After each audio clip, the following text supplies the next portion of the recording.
एक बार भगवान शिव अपनी पत्नी को लेकर के कथा सुनवाने गए, और वहां जब कथा सुनने गई तो शंकर जी ने तो कथा सुनी अगस्त जी के पास, पर माता सती ने कथा नहीं सुनी, तो उन्हें भगवान राम पर संदेह हो गया।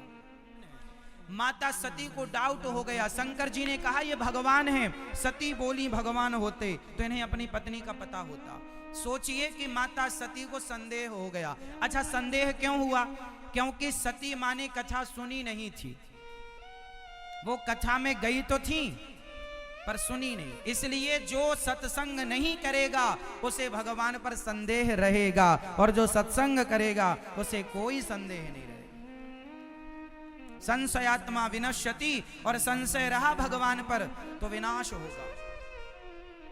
इसलिए माता सती को संदेह हो गया। शंकर जी ने बहुत समझाया, मैया बहुत समझाया, अरे मान जाओ देवी, ये भगवान लीला कर रहे हैं। सती नहीं मानी। सती बोली अच्छा मैं परीक्षा लूंगी।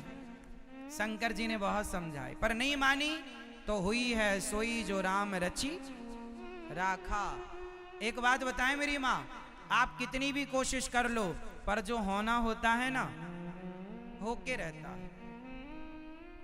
ये बात सही है।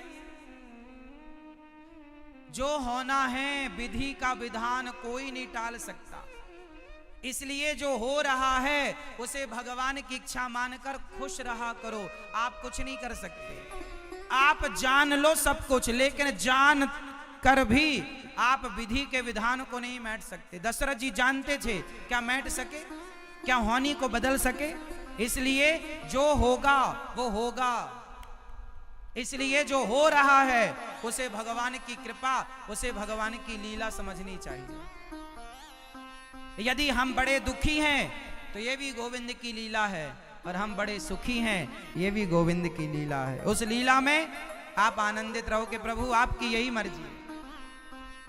तो माता सती मोहित हो गई और राम जी की परीक्षा लेने गई, तो माता सती ने सीता का रूप बनाया। माता सती ने किसका रूप बनाया? माता सीता का। और राम जी के आगे जाकर खड़ी हो गई, प्रभु में आ गई। राम जी ने पहचान लिया, प्रणाम किया, हे मां आपको प्रणाम, भोलेनाथ कहाँ हैं? अब तो माता जी के पसीने छूट गए। इन्होंने तो पहचान लिया। प्रभु आपने पहचाना कैसे? मैं तो सीता बनकर खड़ी थी। राम जी बोले मेरी सीता मेरे पीछे खड़ी होती है।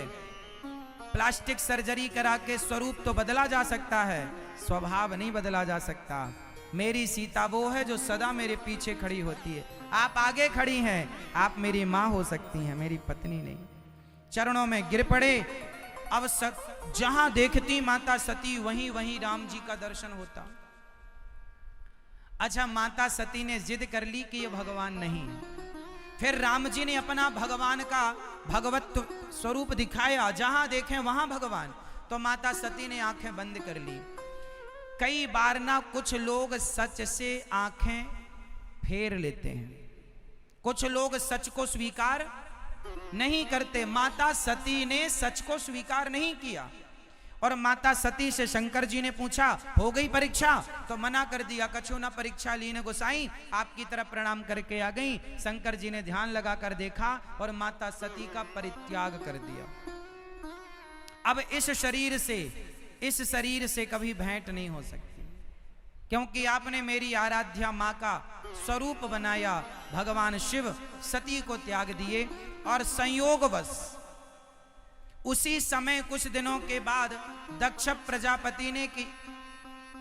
प्रजापति का स्वागत सम्मान समारोह था। उस स्वागत समारोह में दक्ष ने सबको बुलाया, भगवान शंकर भी गए। जब दक्ष जी सभा में आए तो सबने खड़े होकर दक्ष का स्वागत किया, पर 3 लोग खड़े नहीं भये। ब्रह्मा जी इसलिए खड़े नहीं भये कि दक्ष मेरा बेटा है। विष्णु सीख क्या है, शिक्षा क्या है, मैसेज क्या है? कुछ नहीं, 0 बटा सन्नाटा, जल चढ़ाएंगे बस,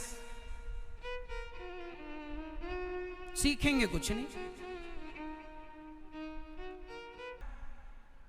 इसलिए ये जो मैं बातें कर रहा हूं सिर्फ रिश्तों की कर रहा हूं। अपनों के बीच में कोई अपमान कर दे तुम्हारा तो उत्तर ना दो। और मैं तो ये भी कहूंगा कि उत्तर देने से लाभ क्या।